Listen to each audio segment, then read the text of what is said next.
മലയാളികൾക്ക് പ്രിയങ്കരനാണ് അജയകുമാർ എന്ന ഉണ്ടപ്പക്രുവിനെ. മിമിക്രി വേദികളിലൂടെയാണ് അദ്ദേഹം സിനിമയിലേക്ക് എത്തിയത്. കോമഡിയായിരുന്നു കൈകാര്യം ചെയ്തിരുന്നത്.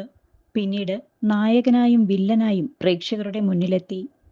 അഭിനയത്തിന് പുറമെ സംവിധാനത്തിലും നിർമ്മാണത്തിലും അദ്ദേഹം സാന്നിധ്യം അറിയിച്ചിട്ടുണ്ട്.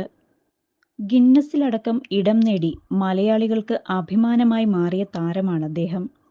മലയാളത്തിൽ മാത്രമല്ല, തമിഴിലടക്കം അഭിനയിച്ച് കയ്യടി നേടാനും അവാർഡുകൾ നേടാനും അദ്ദേഹത്തിന് സാധിച്ചിട്ടുണ്ട്.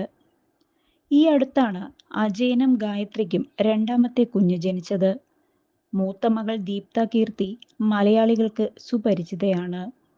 ദ്വിജകീർത്തി എന്നാണ് രണ്ടാമത്തെ മകളുടെ പേര്. ഇപ്പോഴിതാ മക്കളെക്കുറിച്ച് സംസാരിച്ചിരിക്കുകയാണ് അജയകുമാർ. ഒരു അഭിമുഖത്തിലൂടെയാണ് താരം മനസ്സു തുറന്നത്. ദീത്തു കുഞ്ഞായിരുന്നപ്പോൾ പാവക്കുട്ടികളെയൊന്നും വേണ്ടായിരുന്നു. അവൾ ഡോക്ടറാകുമ്പോൾ രോഗിയാകുന്നതും അമ്മയാകുമ്പോൾ കുട്ടിയാകുന്നതും താനായിരുന്നു. ജീവനുള്ള കളിപ്പാട്ടമായി അച്ഛൻ തന്നെ അരികിലുള്ള സ്ഥിതിക്ക് വേറെ കളിപ്പാട്ടം എന്തിനാണ്?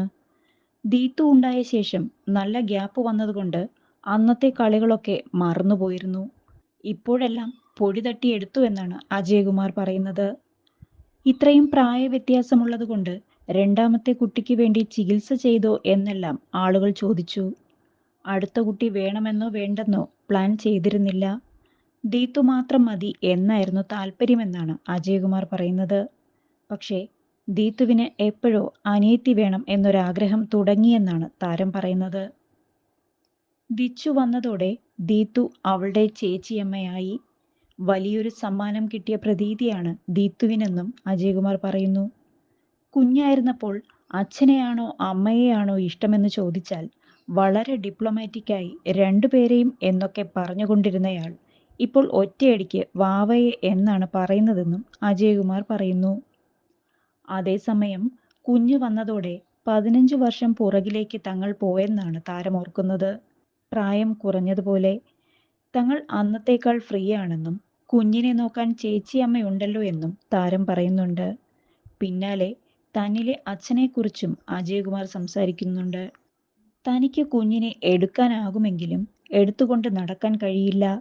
ആരെങ്കിലും എടുത്ത് കയ്യിൽ തന്നാൽ വെച്ചുകൊണ്ടിരിക്കാൻ പറ്റുമെന്നാണ് അജയകുമാർ പറയുന്നത്. ദീത്തുവിനെ എളുപ്പത്തിൽ എടുക്കാമായിരുന്നു. ഇളയവൾ അടങ്ങിയിരിക്കാത്ത പ്രകൃതമായതിനാൽ എടുക്കാൻ പ്രയാസമാണ്.